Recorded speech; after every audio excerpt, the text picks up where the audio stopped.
আজ তোমার সামনে নিয়ে চলে এসেছি মুচমুচে একটা পাঁপড়ের রেসিপি। এখানে দেখো আমি এক বাটি পরিমাণ সিদ্ধ চাল সেটা দিয়েছিলাম 3 থেকে 4 ঘন্টা। তারপরে এটা পেস্টটা করে নিয়েছি, ভালোভাবে ছেঁকেও নিলাম।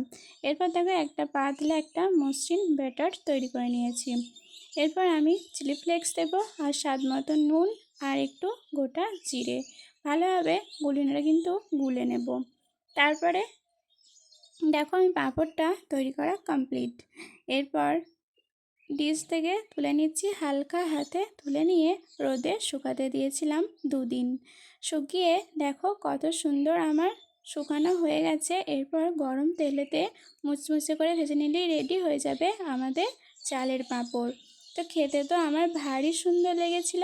তোমরা যদি ফুল ভিডিও দেখতে চাও তাহলে বড় ভিডিও দেওয়া হবে, তো তখন তোমরা দেখে নেবে। তো তোমাদের কেমন লাগলো অবশ্যই জানানো। ভালো লাগলে লাইক কমেন্ট শেয়ার সাবস্ক্রাইব করে দিও।